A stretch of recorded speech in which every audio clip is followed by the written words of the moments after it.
Bismillahirrahmanirrahim. Assalamualaikum warahmatullahi wabarakatuh. Bertemu lagi dengan saya pada mata kuliah Sistem Operasi untuk hari ini, hari Jumat tanggal 30 Oktober 2020 untuk kelas Sistem Operasi Malam gelombang yang ketiga.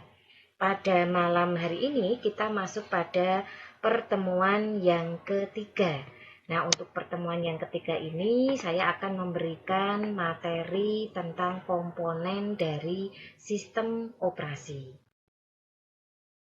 Baiklah, akan segera saya mulai.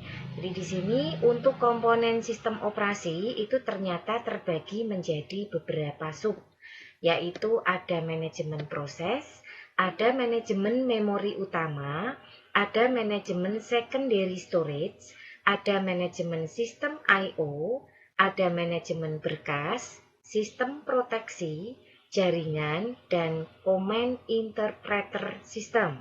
Nah, untuk masing-masing komponen dari sistem operasi ini akan saya jelaskan secara lebih lanjut. Yang pertama yaitu manajemen proses, di mana pemahaman proses di sini adalah suatu keadaan ketika sebuah program sedang mengalami proses eksekusi atau run. Sebuah proses membutuhkan beberapa sumber daya untuk bisa menyelesaikan tugasnya tersebut. Sumber daya tersebut dapat berupa CPU time, memori, berkas-berkas, dan perangkat-perangkat I/O. Sistem operasi mengalokasikan sumber daya saat proses diciptakan atau sedang diproses. Ketika proses berhenti, sistem operasi mengambil kembali semua sumber daya agar dapat dipergunakan untuk proses lainnya. Sistem operasi bertanggung jawab atas aktivitas yang berkaitan dengan manajemen proses. Dicontohkan, ada pembuatan dan penghapusan proses yang diinginkan user atau sistem. Yang kedua, menunda atau melanjutkan proses. Yang ketiga, menyediakan mekanisme untuk proses sinkronisasi. Yang keempat, menyediakan mekanisme untuk proses komunikasi. Berikutnya, menyediakan mekanisme untuk penanganan deadlock. Nah, berikutnya saya akan bahas satu persatu dari masing-masing sub tersebut. Yang pertama, pembuatan dan penghapusan proses pengguna atau sistem. Sistem operasi bertugas mengalokasikan sumber daya yang dibutuhkan oleh sebuah proses. Sistem operasi bertugas mengambil kembali sumber daya itu setelah proses tersebut selesai agar dapat dipergunakan oleh proses yang lainnya. Yang kedua, menunda atau melanjutkan proses. Sistem operasi bertugas mengatur proses apa yang harus dijalankan terlebih dahulu berdasarkan prioritas dari proses yang ada. Apabila terdapat dua atau lebih proses yang mengantri untuk dijalankan, sistem operasi akan mendahulukan proses yang memiliki prioritas paling besar. Yang ketiga, menyediakan mekanisme untuk proses sinkronisasi. Sistem operasi akan mengatur jalannya beberapa proses yang dieksekusi secara bersamaan. Tujuannya untuk menghindarkan terjadinya inkonsistensi data karena pengaksesan data yang sama, serta bertugas mengatur urutan jalannya proses agar setiap proses berjalan dengan lancar. 4. Menyediakan mekanisme untuk proses komunikasi. Sistem operasi memiliki mekanisme agar beberapa proses dapat saling berinteraksi dan berkomunikasi satu sama lain tanpa menyebabkan terganggunya proses lain. Contohnya, berbagi sumber daya antar proses. Yang kelima, menyediakan mekanisme untuk penanganan deadlock. Pengertian deadlock sendiri adalah suatu sikon di mana sistem seperti terhenti karena setiap proses memiliki sumber daya yang tidak dapat dibagi dan menunggu untuk mendapatkan sumber daya yang sedang dimiliki oleh proses lain. Sistem operasi bertugas mencegah, menghindari, dan mendeteksi adanya deadlock. Contoh kasus deadlock pada lalu lintas jembatan misalkan digambarkan atau divisualisasikan seperti ini. Jadi ini adalah antrian kendaraan atau mobil yang akan menyeberangi jembatan, di mana antrian sebelah kiri itu menunggu antrian sebelah kanan untuk mengosongkan jembatan. Yang dalam hal ini jembatan kita anggap adalah sumber daya atau resource. Begitu juga dengan sebaliknya, yang sisi kanan itu sebetulnya juga menunggu antrian kiri untuk mengosongkan jembatan. Nah, kejadian saling menunggu inilah yang menyebabkan terjadinya deadlock. Berikutnya adalah gambar tentang Windows Task Manager. Jadi ini diperlihatkan sub-sub menunya itu ada application. Ini adalah aplikasi yang masuk yang aktif ya, statusnya running, itu ada modul dalam versi Word, ada PowerPoint ya, kemudian ada juga Word lagi di sini. Jadi kalau kita lihat ini adalah task atau tugas-tugasnya. Kemudian dalam Windows Task Manager berikutnya kita klik yang sub proses atau tombol proses. Di sini nanti akan muncul nama-nama file, nama-nama image-nya ya. Kemudian CPU time-nya di sini, memori yang dipergunakan masing-masing file adalah sebesar sekian. Ya, ini menunjukkan window dari Task Manager. Nah, berikutnya untuk Windows Task Manager yang tombol performance. Ya, performance di sini ada CPU usage dan CPU usage historinya. Ya, ini penggunaannya. Kemudian ini terbagi ada physical memory, ya, kemudian kernel memory. Ini masing-masing total sistem cache available-nya yang dipergunakan ya. Kemudian untuk networking-nya juga diperlihatkan wireless network connection dan local area connection. Ini ditunjukkan oleh Windows Task Manager. Oke, itu tadi dari manajemen proses. Nah, sekarang kita akan masuk pada komponen yang kedua, yaitu manajemen memori utama. Memori utama dalam hal ini adalah RAM dan ROM, adalah sebuah array yang besar dari word atau byte yang ukurannya mencapai ratusan, ribuan, atau bahkan jutaan byte. Setiap word atau byte mempunyai alamat tersendiri. Memori utama berfungsi sebagai tempat penyimpanan yang akses datanya dipergunakan oleh CPU atau perangkat I/O. Memori utama termasuk tempat penyimpanan data yang sementara atau volatile. Artinya, data dapat hilang begitu sistem dimatikan. Sistem operasi bertanggung jawab atas aktivitas yang berkaitan dengan manajemen memori, seperti menjaga track dari memori yang sedang dipergunakan dan siapa yang menggunakannya, memilih program yang akan di-load ke memori, mengalokasikan dan mengdealokasikan ruang memori sesuai kebutuhan. 3. Manajemen secondary storage. Data yang disimpan dalam memori utama bersifat sementara dan jumlahnya sangat kecil. Oleh karena itu, untuk menyimpan keseluruhan data dan program komputer dibutuhkan secondary storage yang bersifat permanen dan mampu menampung banyak data.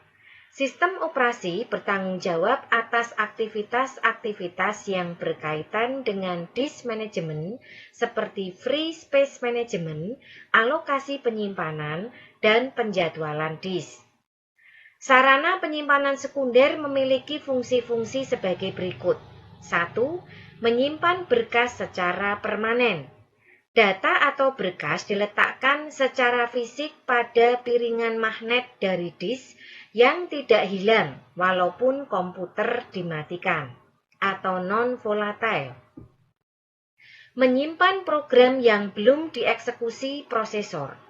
Jika sebuah program ingin dieksekusi oleh prosesor, program tersebut dibaca dari disk, lalu diletakkan di memori utama komputer untuk selanjutnya dieksekusi oleh prosesor menjadi sebuah proses. Memori virtual. Pemahamannya di sini merupakan mekanisme sistem operasi untuk menjadikan beberapa ruang kosong dari disk menjadi alamat-alamat memori virtual. Sehingga prosesor bisa menggunakan memori virtual ini seolah-olah sebagai memori utama.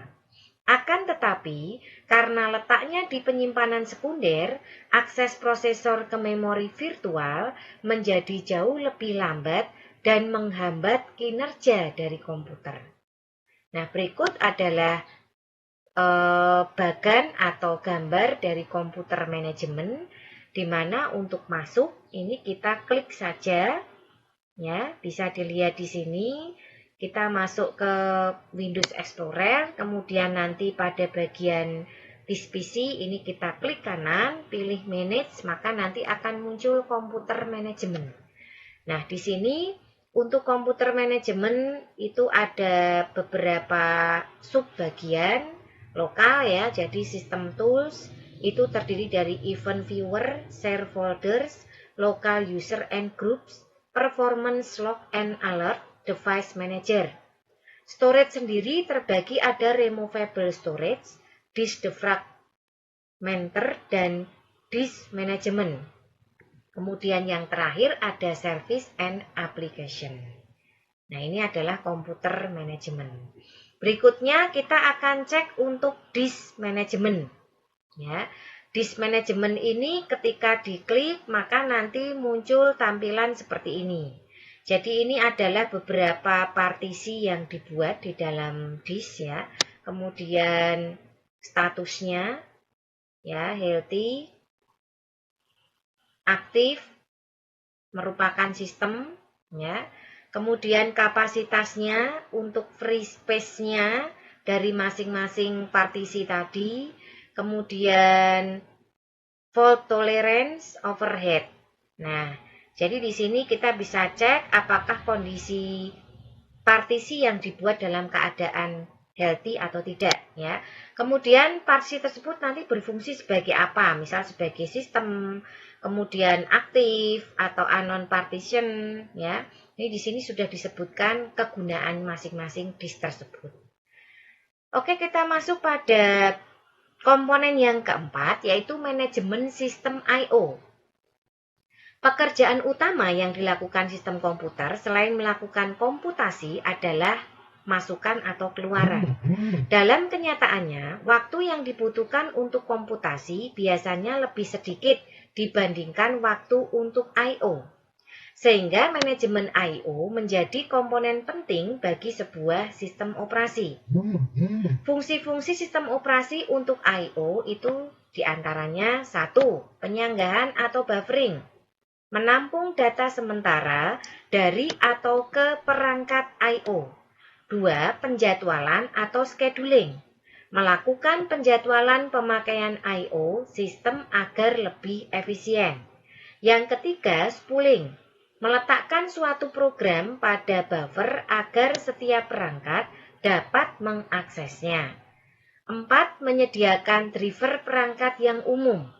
Driver digunakan agar sistem operasi dapat memberikan perintah untuk operasi pada perangkat keras. I/O yang umum seperti optical drive, media penyimpanan sekunder, dan layar monitor. Yang kelima, menyediakan driver perangkat yang khusus. Perangkat keras I/O tertentu contohnya seperti kartu suara, kartu grafis, dan motherboard. Berikutnya adalah window untuk device manager. Di sini seperti biasa kita pilih disk PC, klik kanan manage, kemudian nanti pada bagian pilihan di sebelah kiri kita pilih yang device manager, maka nanti akan muncul tampilan seperti ini. Ini adalah isi dari device manager ya. Jadi ada audio input and output, kemudian ada komputer, kemudian ada disk drive, ada display adapters, DVD, CD-ROM drive ya. Kemudian ada human interface device.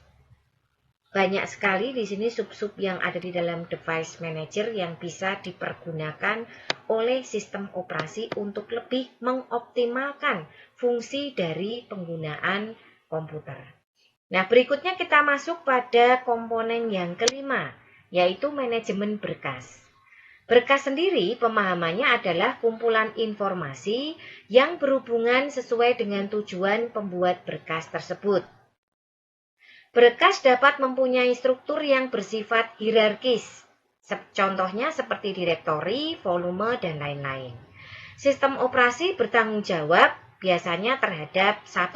Pembuatan dan penghapusan berkas, 2. Pembuatan dan penghapusan direktori, 3. Mendukung manipulasi berkas dan direktori, 4. Memetakan berkas ke secondary storage, 5. Membackup berkas ke media penyimpanan yang permanen atau non-volatile. Berikutnya adalah gambar dari manajemen disk. Jadi kita lihat di sini, klik disk PC, ya. Nanti di dalamnya itu akan terlihat untuk folder terbagi menjadi 6 untuk contoh yang ditampilkan di sini.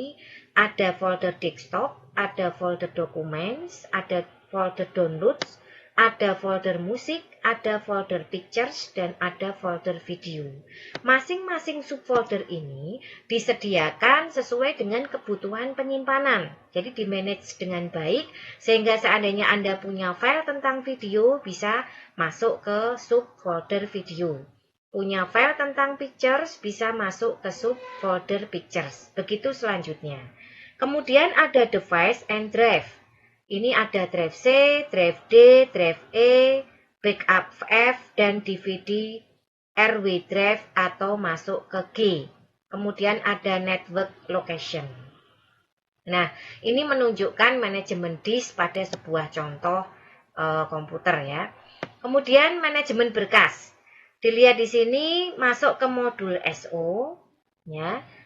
File and folder task ya. Jadi di sini diperlihatkan ada beberapa nama file, contohnya ada cover and daftar isi modul, cover and daftar isi modul teori, jurnal praktikum, modul praktek, modul teori, SAPSO, tambahan materi sistem operasi. Ini masing-masing kapasitas dari file tersebut, tipe dari file yang dibuat, dan kapan terakhir file tersebut dilakukan modifikasi atau dibuat. Nah, kalau kita klik salah satu misalkan cover dan daftar isi modul praktek SO, maka nanti manajemen berkasnya menjadi seperti ini. Type of filenya adalah MS Word, open with-nya MS Word, location-nya ada di drive D, subfolder sub dan modul, subfolder modul SO. Size-nya sekian, size on disk-nya sekian, create-nya tanggal sekian, dimodif tanggal sekian, diakses tanggal sekian. Atributnya tidak ada keterangan. Ya, jadi ini merupakan manajemen berkas. Oke, selanjutnya kita masuk pada komponen yang keenam, yaitu sistem proteksi. Proteksi mengacu pada mekanisme untuk mengontrol akses yang dilakukan oleh program, prosesor, atau pengguna ke sistem sumber daya. Mekanisme proteksi harus 1. Membedakan antara penggunaan yang sudah diberikan izin dan yang belum. 2. Specify the controls to be imposed atau menetapkan sistem pengaturan yang digunakan. 3. Provide a means of enforcement. Menyiapkan alat yang digunakan. Contoh dari kontrol panel, di sini kita lihat isi dari kontrol panel itu ada appearance and themes, network and internet connection, add or remove programs, sound, speech and audio device, performance and maintenance. Nah, misalkan kita masuk ke sub user accounts. Ya, nanti isinya di sini ada pick a task, tugasnya change account, create a new account, atau change the way user log on or off. Nah, or pick an account to change itu dibedakan ada root, computer sebagai administrator, ada student sebagai limited account, dan guest account. Off ya, ini di off kan. Jadi ini pembagian untuk user account-nya. Nah, untuk user account types ya, di sini dibedakan untuk komputer administrator ini bisa melakukan akses apa saja. Di sini dicontohkan ada install programs and hardware, make system wide change, access and read all non-private files, create and delete user account, change other people's account, change your own account name or type, change your own picture, create, change or remove your own password. Ini hak akses yang dimiliki oleh komputer administrator. Nah, untuk yang limited itu hanya punya hak akses change your own picture dan create, change or remove your own password. Berikutnya ada fasilitas help and support center. Ini kebetulan salah satu contoh untuk Windows XP profesional. Mungkin kalau untuk sistem operasi yang lain, fasilitasnya juga ada tambahan seperti itu ya, atau ada perbedaan.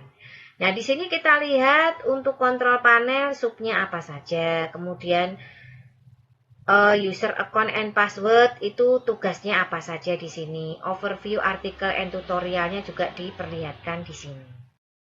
Baiklah, kita sekarang masuk pada komponen yang ketujuh, yaitu manajemen jaringan. Dukungan terhadap komunikasi data antar perangkat komputer mutlak diperlukan. Pada model sistem terdistribusi, jaringan komputer peer-to-peer ataupun client-server sistem operasi berfungsi untuk mengatur model komunikasi antar komputer dan komunikasi antar device jaringan. Jaringan komputer menyediakan akses bagi pengguna ke berbagai sumber daya sistem pada jaringan. Akses tersebut biasanya menyebabkan computation speed up atau proses komputasi yang semakin cepat, increase data availability atau peningkatan ketersediaan data, enhance reliability atau peningkatan kemampuan. Komponen yang ke-8 yaitu sistem terdistribusi. Sistem terdistribusi adalah sekumpulan prosesor yang tidak berbagi memori atau clock. Setiap prosesor memiliki memori dan clock sendiri. Prosesor tersebut terhubung melalui jaringan komunikasi dan menyediakan akses ke pengguna ke berbagai sumber daya sistem. Suatu sistem operasi terdistribusi yang sejati adalah yang berjalan pada beberapa buah mesin yang tidak melakukan sharing memori, tetapi terlihat bagi user sebagai satu buah komputer single. Berikut perbedaan OS jaringan dan sistem operasi terdistribusi. 1. Tiap komputer memiliki sistem operasi sendiri. Yang kedua, tiap komputer memiliki file sendiri di mana data disimpan. Ketiga, sistem operasi masing-masing komputer dapat berbeda. Yang keempat, file system dapat digunakan dengan dukungan NFS. Berikut adalah gambar atau capture dari network connection. Ini adalah network connection. Ketika kita pilih, diklik ya, nanti ada TCP IP properties ya. Jadi di sini you can get IP setting assigned automatically if your network supports this capability. Otherwise, you need to ask your network administrator for the appropriate IP settings. Ya, jadi di sini ada pilihan option an IP address automatically, jadi bisa diisi secara otomatis ya. Atau use the following IP address, diisi sendiri yang di bawah ini. Kita isikan. Nah, nanti kalau sudah, kita bisa masuk ke menu yang selanjutnya. Jadi kalau dilihat general itu seperti ini tampilannya. Ini untuk local area connection properties. Yang ke-8, command interpreter system. Command Interpreter System adalah sistem operasi menunggu instruksi dari user atau command drive. Program yang dapat membaca instruksi dan mengartikan control statement berdasarkan masukan dari user umumnya disebut control card interpreter atau command line interpreter. Pada sistem Unix sering disebut juga shell atau konsul. Command interpreter system sangat bervariasi dari satu sistem operasi ke sistem operasi yang lain dan disesuaikan dengan tujuan dan teknologi I/O device yang ada. Contohnya, Command Line Interpreter atau CLI, Windows GUI dengan klik, drag and drop, pen paste, touch, dan lain-lain. Baiklah, itu tadi materi komponen-komponen sistem operasi yang bisa saya sampaikan pada malam hari ini. Seperti biasa, pada akhir pertemuan saya selalu memberikan kuis, di mana tujuan memberikan kuis di sini untuk melihat seberapa dalam pemahaman Anda tentang materi yang sudah diberikan. Untuk kuis pada malam hari ini ada 5 pertanyaan. Soal yang pertama, sebutkan perbedaan OS jaringan dan OS terdistribusi. Jika Anda tadi menyimak, Anda pasti bisa menjawab dengan cepat dan tepat. Yang kedua, apakah sistem terdistribusi itu? Yang ketiga, apakah berkas dalam manajemen berkas? Yang keempat, sebutkan 3 komponen sistem operasi. Yang kelima, apakah deadlock itu? Ingat, kuis dijawab secara singkat, tepat, dan jelas. Jangan terlalu panjang tapi tidak mengena. Ya, kemudian jawablah sesuai permintaan soal. Selalu dibaca soal dengan teliti baru Anda menjawab, sehingga tidak terjadi kesalahan dalam menjawab soal kuis. Baiklah, kira-kira itu yang bisa saya sampaikan pada kesempatan malam hari ini. Jangan lupa dijawab pada kolom komentar YouTube channel yang nanti akan saya share linknya biasanya pada WA Group. Tetap login pada Siakat untuk absen. Semangat, meskipun mungkin ada beberapa yang menikmati cuti bersama atau libur, tapi Anda tetap masih melaksanakan perkuliahan dengan baik. Oke, semangat selalu, tetap jaga kesehatan. Mohon maaf jika dalam penyampaian materi ada hal yang kurang berkenan. Wassalamualaikum warahmatullahi wabarakatuh.